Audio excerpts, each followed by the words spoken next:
So anyways, this week our lesson plan was for Isaiah 24 through 27. So we've got 4 chapters, and I know it's like, well, 24 through 27, that seems like 3, but there's actually 4 because you got to count 24 too. 24, 25, 26, 27. So we've got 4 chapters to go over, which isn't quite 10 from last week, but there's some heavy stuff here. Yeah, there's a lot built into these 4 chapters, and there's a lot to cover. There's a lot going to be on our slides today. There you go. That's where you're at. That's where I'm at. Well, that was the. I hope y'all got a handout. That was what's on the top. I didn't know what you were doing for a handout. I didn't hand them out. That was my bad. Okay. Well, I apologize. We need to everyone. communicate better. Does not have a handout. So if you look up here, and not on your handout, the theme is He's got the whole world in His hands. That was just kind of a song that kind of goes along with the end times is kind of what we're going over these next 4 chapters tonight. And He's got the whole world in His hands because God is being shown as the one who can destroy all. It's a couple points that show up. So God has everything in His hands. God has the end times in mind. Isaiah is now looking very far into the future.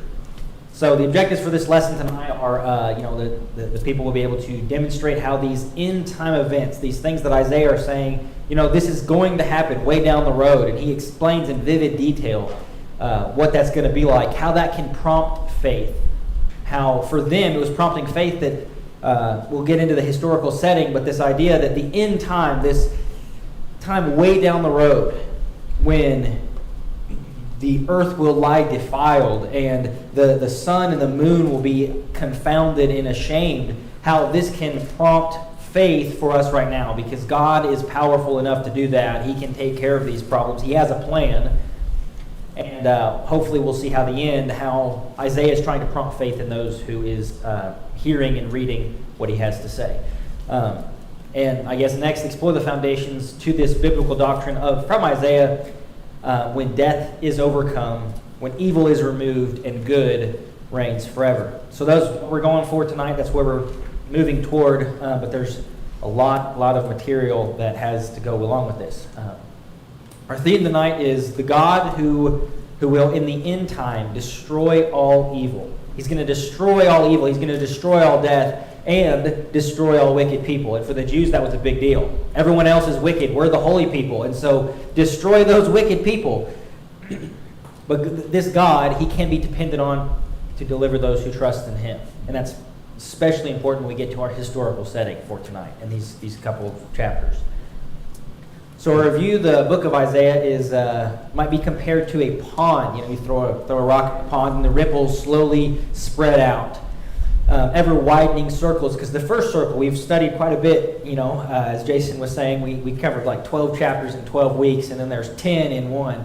But so our first 12 weeks, it was like 5 lessons or so, went over Isaiah 1 through 12 with the Syro-Ephraimite war, with the oppression in Jerusalem and Ahaz and his shenanigans, and then finally the hope that comes from that. Last week we did the second circle, so we were with Jerusalem and the things that were surrounding them, and then it gets a little wider to the nations around. We had a map last week, and it showed all of the different places and all of the different known world kingdoms. God has something to say about them, and I guess an application is no nation is beyond God. God is the God of all nations, even if they don't respect or revere Him as their God. He is still the God over them, because no other gods exist. And then finally, tonight, the cosmic universe is kind of the label for this one of, from chapter 24, the sun and the moon. And we've expanded our focus into not just the known world, and not even just the known world in their day. Today is again, on a couple slides in the future, this is a temporal expansion as well. So Jerusalem, the known world of their day, and then this is extending even into our day and into the future as well. This third circle is kind of focusing on that because the end time is applicable to everybody. this was one of the ways that was pointed out. You could remember them. We can skip it. It was Jerusalem, the U.S., then there was the nations, which the United Nations. For, chapters 13 through 23 was all of those. I think there was 10 or 12 of them that was put up. That was, again, all those different things. And then finally the universe. So it's slowly expanding. And here's what I was talking about geographically and temporally, which just means according to the location. So we were in Jerusalem, then we were a little further away, and now we're over the entire world. And temporally, it was the late 8th century, and now temporally from the end of time. So we've broadened our scope a lot on this last ribbon. So our historical setting, again, it takes us a while before we get to the text because there's a lot of background building up to this. Isaiah 1 through 12, again, the Syro-Ephraimite War, all that was going on there from the narrative of 7 through 8, that's kind of where we get that theme running throughout. Again, 13 through 23, what we studied last week, was kind of that bridge, but also a little bit more of a, all of these different nations are also under God's control, under God's punishment, and there's a wide range of historical settings. And our historical setting right now is presented as, again, this isn't 100% for sure. We don't necessarily know 100% that this was the exact time, but Isaiah 24 through 39 is usually placed together with the narrative of 36 through 39. And we can date that to where the Assyrian siege is outside the walls of Jerusalem. And so usually, again, I think on the next slide, there will be, down at the bottom, some commentators give a different historical background, but it makes just as much sense to lump this together and to kind of put it in this setting as that Isaiah is preaching during the Assyrian siege. And so the Assyrian siege of 701 is happening, and Isaiah is using the end times to give hope, to warn them that it's coming, and kind of as a big climax, this big point of all of his sermons is coming on this destruction at the end of the world. It makes sense that to place it within the setting of the Assyrian siege as well, because that's the biggest battle they faced during the prophecy of Isaiah, during the time in which he prophesied. There are other sieges coming for Jerusalem, but not during Isaiah's lifetime.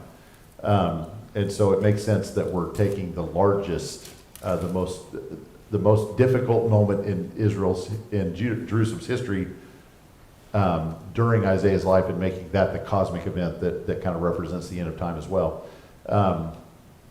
And so back to this one, the ripples on the pond make sense for this structure of Isaiah. In Isaiah's 1 through 12, where they face this Syro-Ephraimite war, where did they turn for help? Did they turn to God? They turned to Assyria. They had turned to Assyria. And now, where did that get them? It got them the army of Assyria sitting on their gates, waiting to come in and destroy them. And they refused the message to turn to God for a smaller conflict. Now there's a conflict that they can't escape. There's nobody else they can turn to.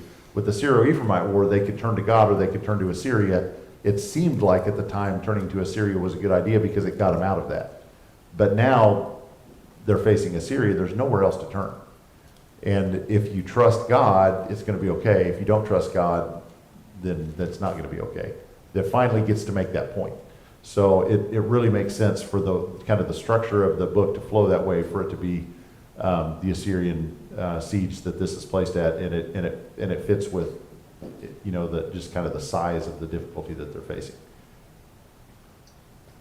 Are you ready to? Yeah. Okay. So this again. Sorry, there's so much information in the beginning before we get to the text. But so Sennacherib, or however you want to say that, I think it's really fun to say some of these old kings.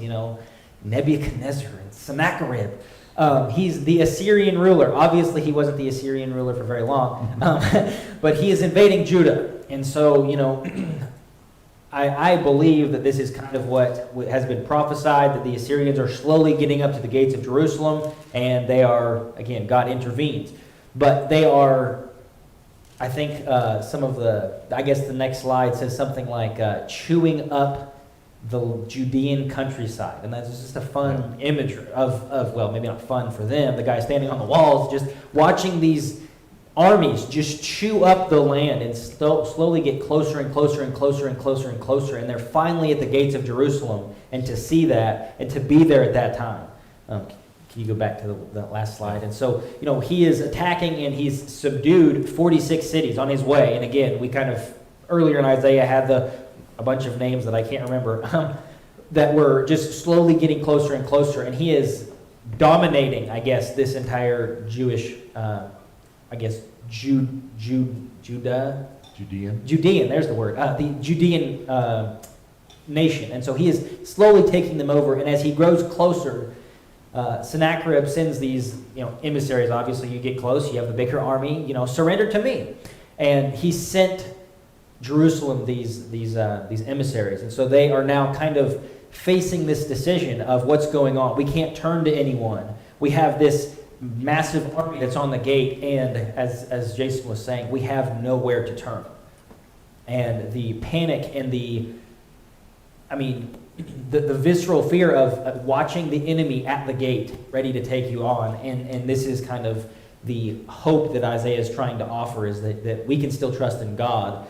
And so again, Isaiah is calling for trust in a God that has the power to intervene. We just so happens we referred to this a little bit in our Sunday morning sermon here, and I think it's 2 Kings 18 and 19 where the historical events are taking place, where that letter is delivered to Hezekiah, that he reads and he lays it out on the ground before the Lord and prays to him for deliverance. But in the historical record of Sennacherib's reign, he talks about the 46 Judean cities that he destroyed, and it ends with him surrounding Jerusalem.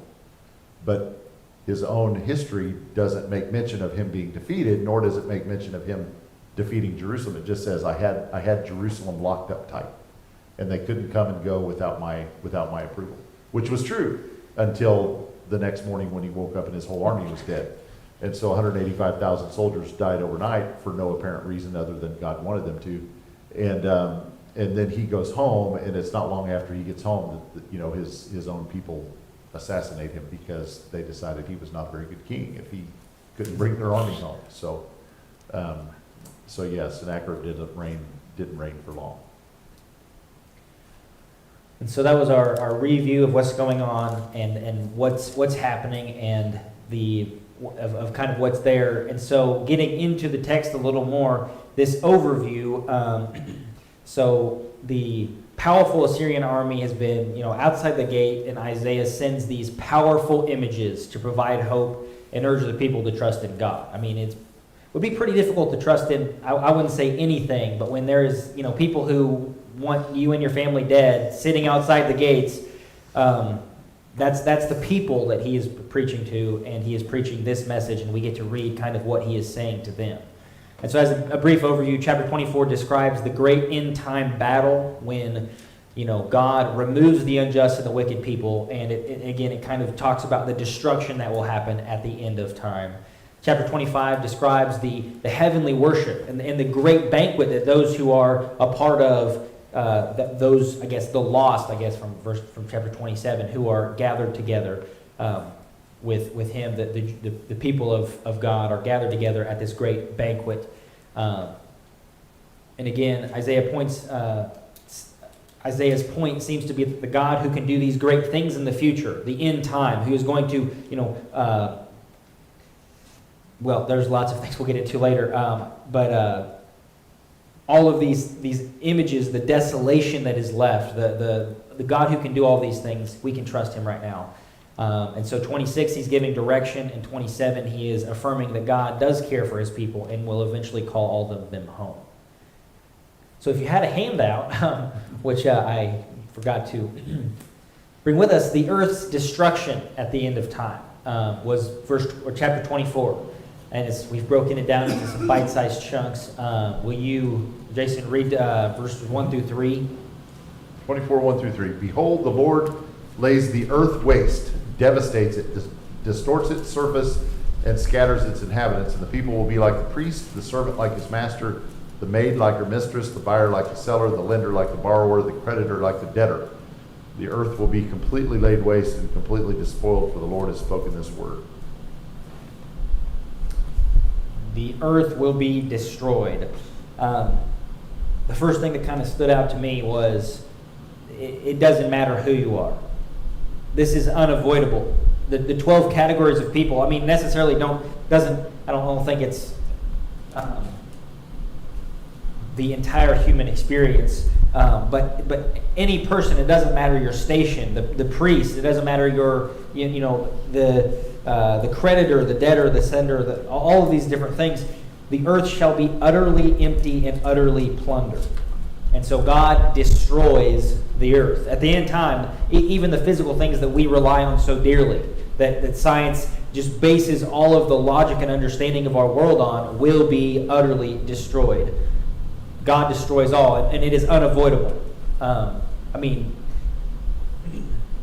one can escape the end time destruction of the world. Now, there will be those that God calls to himself, and that will be at the banquet, but this destruction comes for everyone.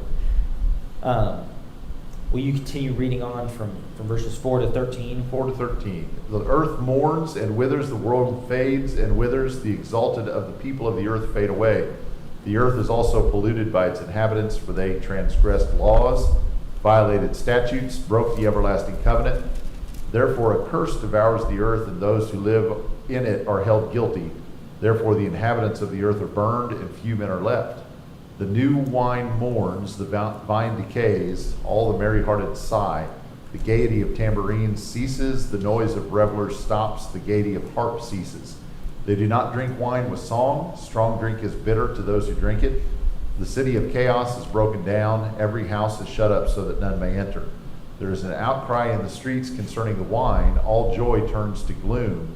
The gaiety of the earth is banished, desolation is left in the city, and the gate is battered to ruins. For thus it will be in the midst of the earth among the peoples, as the shaking of an olive tree, as the gleanings when the grape harvest is over. So again, we have God destroys all, and there are 42 descriptions of the destruction in these verses, of what it's going to look like, of the vivid imagery of how broken and how desolate and how wasted the earth will be.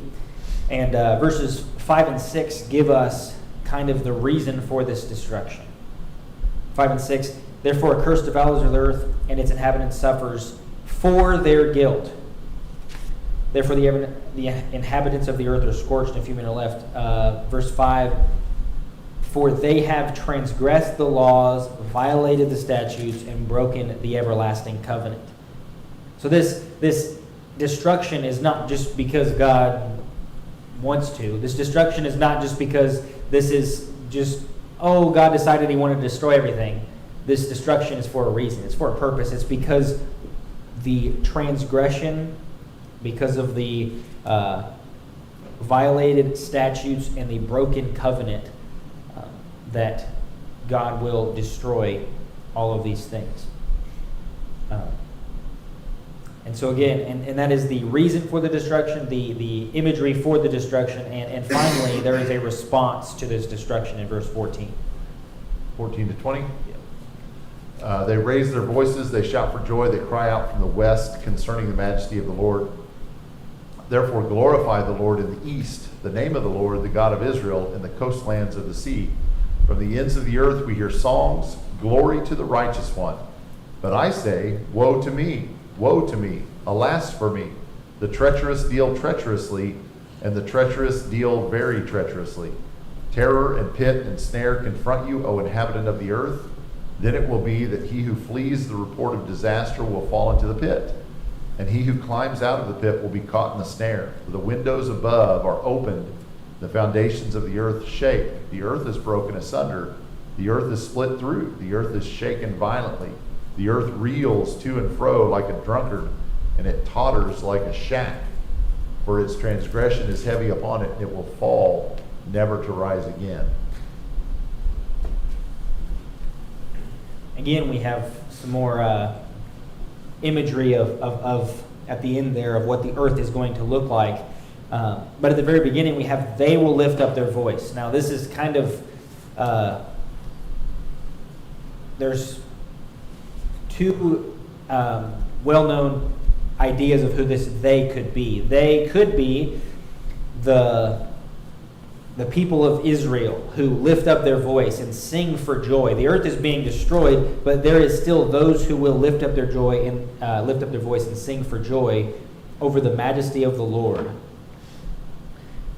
Or it could be the heavenly court that is singing for joy. Some people think that it might be a reaction of the audience to Isaiah's preaching. But I follow along more with the idea that this is in the end time when the earth is being destroyed, that there will be those who sing for joy, and it will be those who have been gathered together, the faithful remnant. And again, we now have Jesus and the those who follow Christ as well will be gathered together. And so they is most likely those who at the end time are still singing for joy because God has preserved and saved them as well. So Isaiah is probably the I of verse 16. It says, but I say, Isaiah, I waste away, woe is me, for the traitors have betrayed with betrayal, the traitors have betrayed. The I must be Isaiah, who thinks celebration of his audience is premature, or that they ignore the immense suffering. But this I waste away, this woe is me, seems to be that he is talking about those who are being destroyed. That in the end time there will be those who flee at the sound of terror, who are horrified that this destruction is coming, but that they were not among God's people. I think that's right. And I think, for the ones who are saying glory to the righteous one and are applauding the destruction of the wicked, I think there's almost a sense as if they, Isaiah is saying, you fail to realize that you live in this world too. You're a part of this. You're a part of this destruction, even though there will be those that are pulled out of that are invited into the banquet that we'll see later on. And it's sort of reminiscent of some of the things that we read in Revelation, where when God sends a plague or a pestilence or a destruction upon the world, the righteous often are seen rejoicing at that, not because they're rejoicing at the suffering of those that are suffering, but because they're rejoicing that God's will is being accomplished. And I think we keep that perspective that, glory to God because his will is being accomplished is a good thing. Glory to God because we see our enemy suffering, maybe that's not the best response. And so Isaiah, I think, is pointing out that there are those that are being destroyed, there are those that are suffering because of God's destruction. But that's according to his will. And so in the end, he is glorified.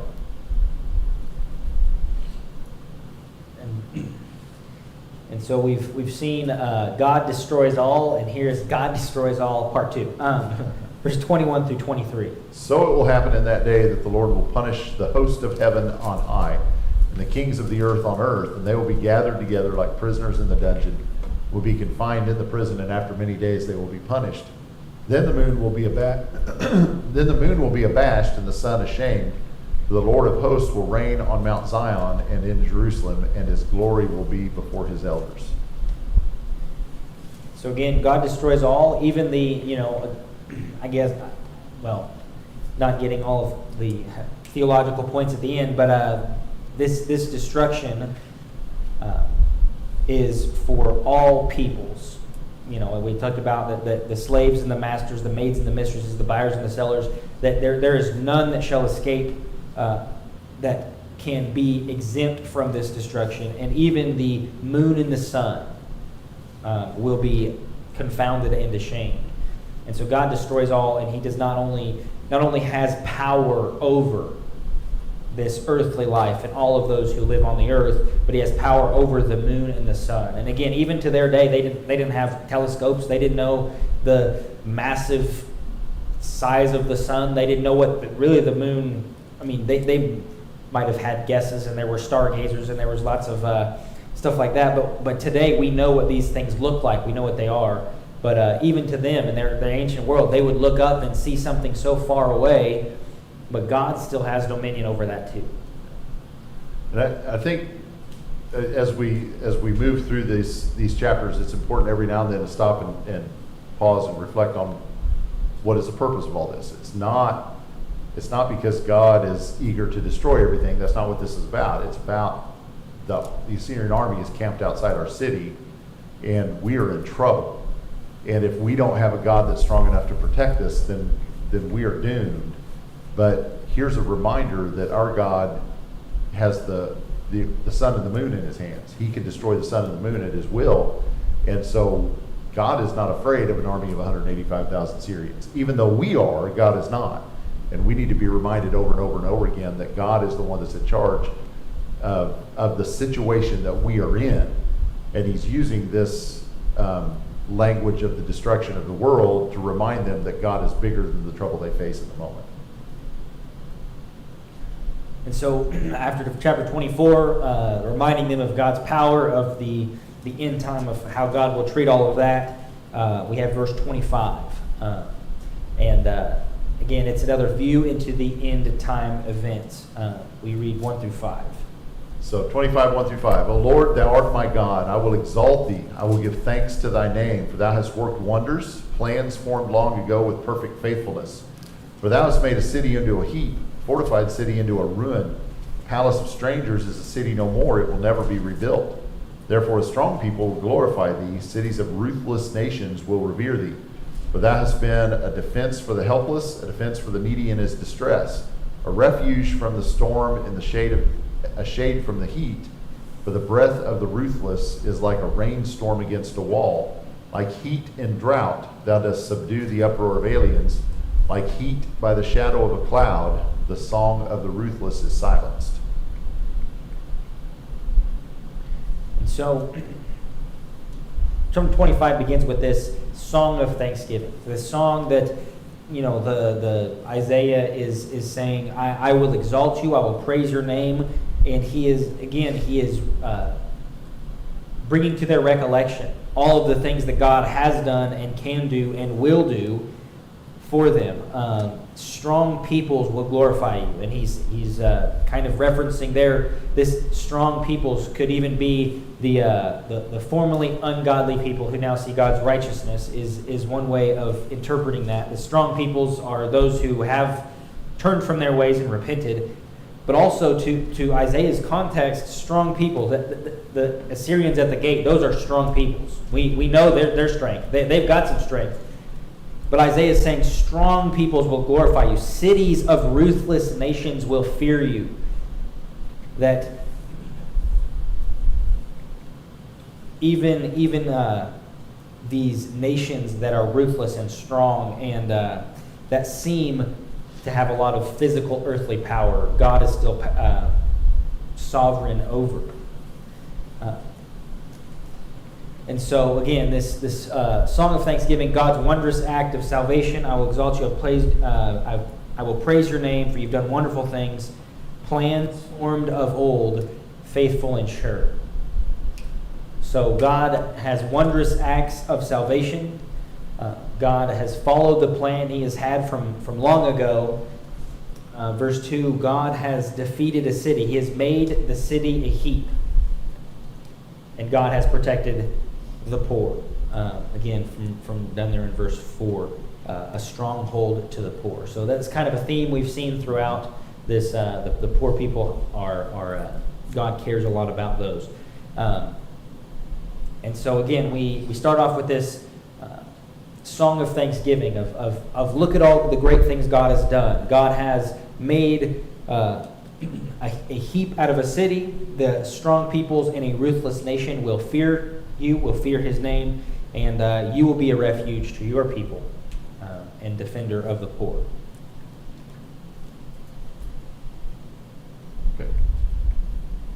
So if you read Yeah, 6 verse 6 through 8. And the Lord of hosts will prepare a lavish banquet for all the peoples on this mountain, a banquet of aged wine, choice pieces with marrow, and refined aged wine. And on this mountain he will swallow up the covering which is over all peoples, even the veil which is stretched over all nations. He will swallow up death for all time, and the Lord God will wipe tears away from all faces, and he will remove the reproach of his people from all the earth, for the Lord has spoken. And so this middle section is talking about a banquet, this place where on this mountain for all peoples there will be a feast. So God will provide food for all people. He will swallow up and destroy death, swallow up the mountains. In verse 8, he will swallow up death forever. And again, this swallow is a very human physical representation of God being able to consume a mountain. And so he is bigger than all of our problems. He can consume a mountain. He can consume death forever. And so again, at this wonderful banquet, there is food aplenty for everyone. And again, we, as Americans, we love, we'll put it this way, I love McDonald's. I love just driving around, you pull over, get a snack. There's some food right there, I go grab some. We eat big meals all the time. We have plenty of food. Oftentimes in America, we have the opposite problem. There's too much food and we eat too much of it. But to them, this feast of rich food, of well-aged wine, full of marrow, well-refined, this idea of a thoroughly nourishing meal. And again, they're under siege right now. I mean, I don't know, sieging usually means you surround them, and again, no one could come or go without Sennacherib's okay of it. And so they didn't get any food. They didn't get nothing coming into the gate to supply nourishment for them. And Isaiah is calling them to this banquet that will be rich food of well-aged wine and rich food full of marrow. That to me means that this food is nourishing. Right now we've been eating the same grain for the past 3 weeks because they've been at the gate and we've got no more new grain and we've just been eating grain. That's it. Or, whatever they may have had to eat. But a banquet that has rich, fulfilling food that is prepared for everyone, and there is food for all. God will wipe away their tears. Again, I love the song, No Tears in Heaven, but that's after they've been wiped away, because there will be tears. God says he will wipe them away, and if he can't wipe away nothing, and so there will be tears in heaven, but after they have been wiped away, there will be no more tears, because God is there. God is the God of all comfort. And finally, God will remove disgrace, and the reproach of his people he will take away. And so this is the great banquet, this thing to look forward to that Isaiah, again, is bringing back all of these hungry, besieged people looking to the future. And finally, verses 9 through 12 of chapter 25. 9 through 12. And it will be said in that day, Behold, this is our God for whom we have waited, that he might save us. For this is the Lord for whom we have waited. Let us rejoice and be glad in his salvation. For the hand of the Lord will rest on this mountain, and Moab will be trodden down in his place, as straw is trodden down in the water of a manure pile. And he will spread out his hands in the middle of it, as a swimmer spreads out his hands to swim. But the Lord will lay low his pride together with the trickery of his hands, and the unassailable fortifications of your walls he will bring down, lay low, and cast to the ground, even to the dust. So again, the ending of this chapter is talking about, again, how we will trust in God. It will be said on that day. And so, again, it will be said, what day is he talking about? Likely this is the day that God has destroyed the earth, has gathered up the people to this great banquet. And in this day, the people are saying this: we have waited on God. for him that he might save us. This is the God. We have waited for him. Let us be glad and rejoice in his salvation. So there's this declaration that we trust in God. We have continued to hold fast. We have waited for a period of time, for this extended duration of being under siege, of being attacked by people. For, again, this is the people at the banquet at the end time. And so we have waited. And again, for them, they might have probably waited for quite a while. If they were, the people of this day have waited a long time for this end time to come back. So they have waited a long time, and they are trusting in God. In that day and age, they're trusting in God to help them out with the Assyrians. Yeah. And again, they are waiting, and we are also trusting and waiting in God and being glad and rejoicing in his salvation. And I think the contrast there again from the small battle they faced, relatively small to what they're facing now, the Syro-Ephraimite war, which was a local conflict compared to this, which was a world war. They didn't trust in God, and now in this, look at the result of what happens when we trust in God. We end up sitting at a banquet table. We end up feasting. We end up being delivered from our enemy. And that's, I think verses 9 and 10 are maybe some of the most critical verses through this section, where it holds that contrast in place from what they have done through now what they're supposed to do in trusting in God. Great. We know how important these passages are and how they pertain to today because of their being echoed in the New Testament. Mm-hmm. Verse 8 is quoted in 1 Corinthians 15. And then later, verse 8, with death being swallowed up. And then later, verse 8, the Lord wiping away the tears from all faces is that concept's also in Revelation chapter 21.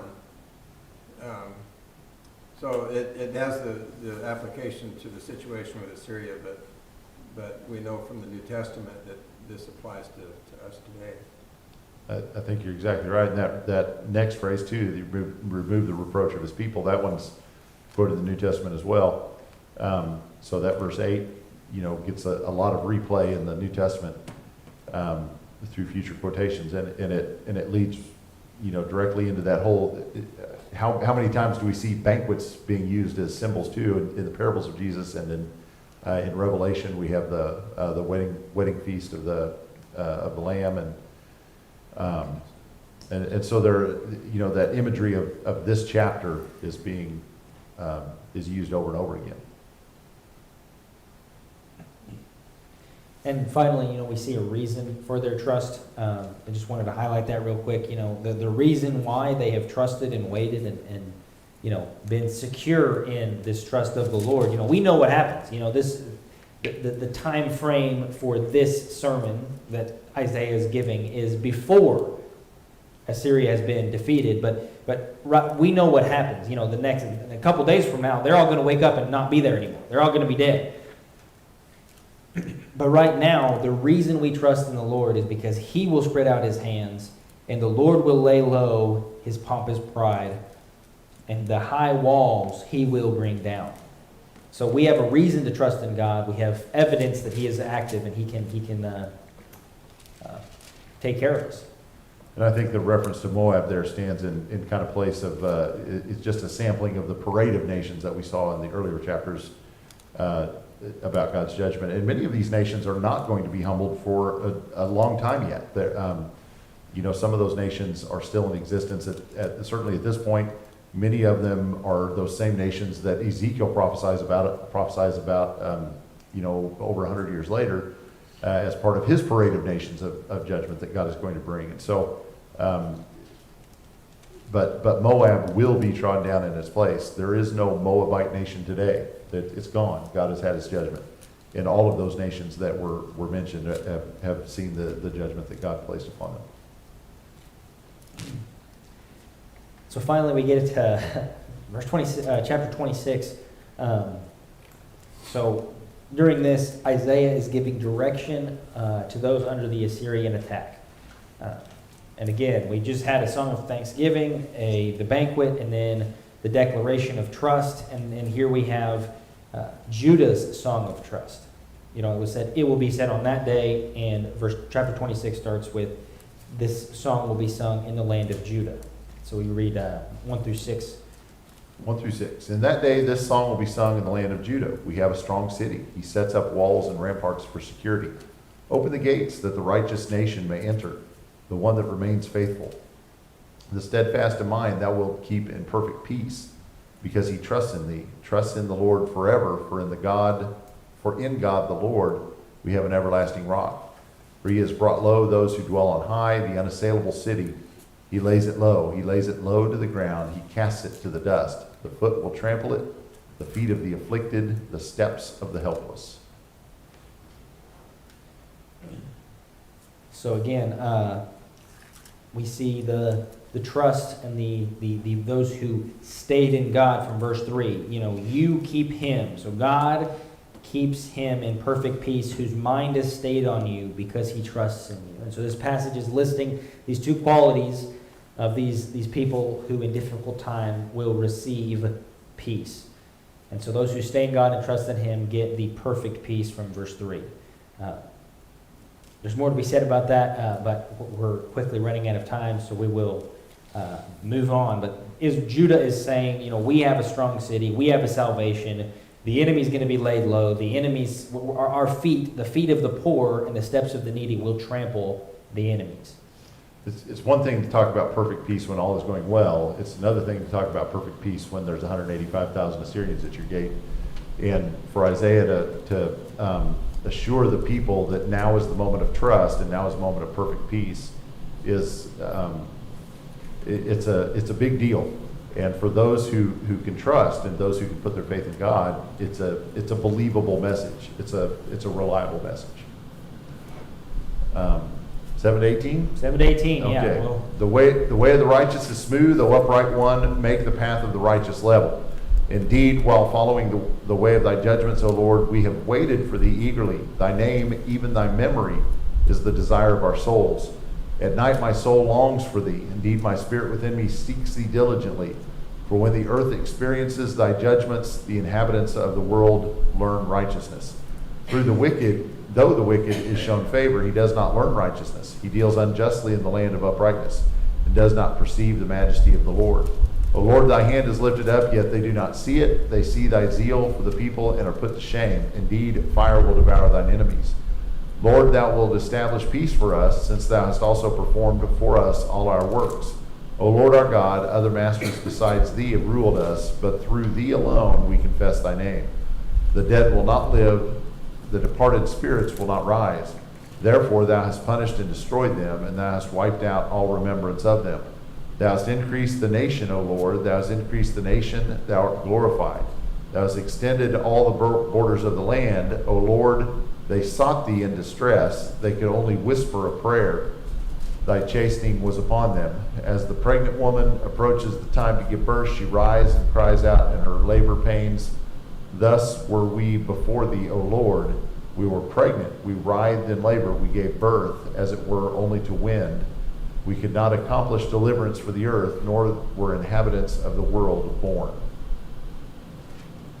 it's kind of a lengthy passage there, but again, Judah from verse 1 this is the song that they're continuously singing. It starts off with an affirmation and confidence in God, because he rewards those who does good and punishes those who do evil. The path of the righteous is level, the path of your judgments, O Lord, we wait for you. For when your judgments are on the earth, the inhabitants of the world learn righteousness. If favor is shown to the wicked, he does not learn righteousness. And so, saying again that God is blessing those who do good, and those who do not are punished. And so, this idea is kind of brought about. With the Assyrian army outside the walls, their lives are threatened. It appears that their good lives will not be rewarded. And so, you know, the idea that God rewards those who do good but punishes those who do evil well, how does that stand if favor is shown to the wicked? The Assyrian army, they're wicked. If you show favor to them, they will not learn righteousness. In a land of uprightness, they are dealing corruptly. And so Judah is kind of saying to God, well, I guess what's up there says Isaiah reminds God of the way that things should be because they're not that way right now. The evil are being shown favor. The evil are the ones that are at the gate that are swallowing up our land. But yet Isaiah is confessing belief in the way that they should be. And so it's kind of this back and forth between, oh, we know what should be happening. They're evil, they should be punished. But right now, we are being punished. And so Judah is lamenting the fact that it's our turn. Even though we are good, we have, in a sense, at times lived righteously, we are being punished for our sins right now. It's important to remember, too, that lament is a language of faith. It's not a language of doubt. And so, we're human. It's easy to trust God when everything's going right. But when the army's camped at the gates, I can say I trust in God, but then I look out there and there's that army. And I can see the reality of that army, and I can see that they're there, and I know what they have the power and capability of doing. So I can say I trust God all day long, and then I look out there and I see that army, and it's easy to doubt. And so the language of lament here is being used to express, we've put our trust in you, God, and don't let that trust be forsaken. Don't let that trust be misplaced, because we want our trust to be rewarded. We want our trust to pay off for us here. And so, and yet I look out there and there's that army. So don't forget us. Don't forget what you've told us. And so, next slide talks about in the midst of Judah's lament, again, the reason why this is all kind of grouped together is because there's the last section has its own theme. But so Judah's lament there was as we studied, but this next part, verse 11 through 15, is Judah petitioning God to punish their enemies with 4 requests that Judah says, let the enemy, let the corrupt, the wicked, the unrighteous, let them, the Assyrians, see your zeal for your people. Kind of calling God to act. Let them see how good you are to your people. Let them see how fervently you love us. Let them be ashamed. Let them be burned. And give us peace. And if that peace requires their death, then so be it.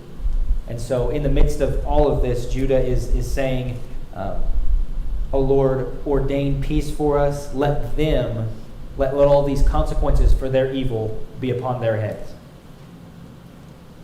And so that was the middle section there. It would be interesting if we had time to go back and compare these themes with the letter that Sennacherib sent to Hezekiah, because I think we'd find a correlation. Sennacherib says some things to the extent of, your God has left you. He can't protect you, but they're saying let them see your zeal for your people, and the contrast there, and let basically is saying you can't trust in your God. You can't. You should forsake your God. Well, let them be ashamed by what they see in you. So I think it would be interesting to have that contrast if we had the time to do it, but we don't. Moving on. Moving on really quickly. We have 5 minutes, so we'll move through this last chapter pretty quick. So again, in the midst of Judah's lament, Isaiah. So Isaiah kind of gives there's a little bit more of a first-person feel to verses 12. O Lord, you will ordain peace for us, for you have indeed done works, done for us all of our works. We are dependent. You've done all of our works for us. God, you should act because we depend on you. God, you should act because we only acknowledge one God. Verse 13, other lords beside you have ruled over us, but your name alone we bring remembrance. They are dead, and they will not live. Again, God, we only acknowledge you. In the past, we have run after fake dead idols. We've run after them, but God, you are the only name that we acknowledge. And again, I think kind of that goes hand in hand with they are saying you don't exist. They are saying you're powerless to stop them. But God, you should act because we know that you're powerful enough to stop them, and you should step in and intervene for us. And finally, God will not abandon his people because verse 15, you, O Lord, have increased the nation. And so if God has enlarged these borders, surely he will not forsake us and abandon us, because he's given us all of this land, and we are his people, and for us to be destroyed as his people, even when he has been blessing us, does not seem to be what Isaiah thinks should happen. And so, finally, the last portion of chapter 26, salvation for Judah. Will you read the last couple verses here? Your dead will live, their corpses will rise, you who lie in the dust awake and shout for joy, for your dew is as the dew of the dawn, your earth will give birth to the departed spirits. Come, my people, enter into your rooms and close your doors behind you. Hide for a little while until indignation runs its course. For behold, the Lord is about to come out from his place to punish the inhabitants of the earth for their iniquity, and the earth will reveal her bloodshed and will no longer cover her slain. Verse 1 says, in that day the Lord will punish Leviathan, the fleeing serpent, with his fierce and great and mighty sword, even Leviathan, the twisted serpent, and he will kill the dragon who lives in the sea. And so salvation comes for Judah. He promises four things. God is going to resurrect the dead. He promises that. I think it might be interesting, just the Sadducees, who do not believe in the resurrection of the dead, also have to kind of not follow this passage as well. They kind of only hold to the Pentateuch, and they discredit that this passage exists. But again, even in the Old Testament, God has promised that there will be a resurrection from the dead. God urges people to wait patiently, hide yourselves for a little while. He talks about, urges the people, wait patiently for the end. God indicates the destruction of the wicked is going to take place. Verse 21, the Lord is coming out to punish the inhabitants of the earth for their iniquity. There will be destruction. There will be consequences for all these evil things that they're being doing. It's coming. And finally, God will defeat evil. The Leviathan, the fleeing serpent. It is, let's see if I can find it here in the notes, that it's could be, they get really tiny here. It could be specifically the Assyrian army or Moab, but it also is a very broad view for evil, that God is going to defeat the serpent. And again, kind of stretching back to into Revelation, where the dragon, the serpent, is portrayed as Satan, as evil. So there we have that section. So chapter 27, really quickly in the last minute we have.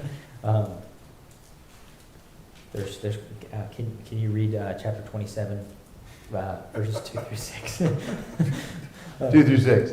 In that day, a vineyard of wine, sing of it. I, the Lord, am its keeper. I water it every moment, lest anyone damage it. I guard it night and day. I have no wrath. Should someone give me briars and thorns in battle, then I would step on them. I would burn them completely, or let them rely on my protection. Let him make peace with me. Let him make peace with me. In the days to come, Jacob will take root. Israel will blossom and sprout. They will fill the whole world with fruit. So anyways, resurrection, forgot to cover that briefly. It's like waking up from sleep. It talks about it's like plants getting dew. And again, there is resurrection in the Old Testament. We can bounce through this for pretty quickly. There's a vineyard, agricultural imagery. This talks about a vineyard. The middle section talks about fruit being stripped from the branch and the barren trees being burned. And then finally there's a harvest where God harvests everyone up out of the nations. I deleted that one and made it. Made it pretty there. Made it pretty there. So again, the vineyard. There's a song of hope. God is make something productive and hopeful out of something that was worthless. There's a word of hope in there. God will positively influence the whole. Israel will positively influence the whole world. Israel shall blossom and put forth shoots and fill the whole world with fruit. Verses 7 through 11. Can you Just hit the highlights. hit the highlights? You can Okay, have- 7 through 11. Here's the highlights of 7 through 11. God's judgment is explained. Isaiah explains that God does not punish his people as severely. It talks about that, has he struck them as he struck those who struck them, which is really difficult English. But the idea is that God doesn't punish his people as severely. During the siege, the Assyrian commander says, that the gods are unhappy with Hezekiah for removing the idols. And that's why we have marched on your city. The gods that you took out are unhappy. But Isaiah contradicts him and says, contrary. Hezekiah did not go far enough, that we need to get rid of every single idol and every single false god and turn completely to God. There's that. And then finally, I'm gonna read these last two verses because they're great. In that day, in the river Euphrates, from the brook of Egypt, the Lord will thresh out the grain, and you will be gleaned one by one, O people of Israel. And in that day, a great trumpet will be blown. Those who are lost in the land of Assyria and those who are driven out of the land of Egypt will come and worship the Lord on his holy mountain of Jerusalem. So from inside Israel, from outside Israel, God is going to glean and pull them all together. These people are called lost. And again, it is... the trumpet announces that Israel always has the opportunity to start again, and God will call them home, just like he said he's going to call us all home. Finally, The messages of judgment against Israel always contain a message or a piece of a remnant or a hope, but the destruction of the other nations, the foreign nations, do not contain that message of hope or remnant being restored. And so that's the difference earlier when you said, the destruction of Israel is never as bad as the destruction of the other nations. so anyways, Lord of all, no one escapes, all nations. Again, we talk about all creation, heaven, earth, sun, and moon. There's a banquet prepared. Nothing's going to stop God. We can't stop him. Even when we see the whites of the enemy's eyes, try to make it more American. God reigns. One day the trumpets will sound, and those who were lost will come home and worship the Lord in the New Jerusalem from Revelation 21. So there's a couple of questions that I had there. But finally, read another 5 verses, or 6, I guess. Six for next week. So maybe it'll be a little better. We got to talk faster. I got to talk faster. I'll We learn got to that. talk faster. Yeah. Thank you. Thank you.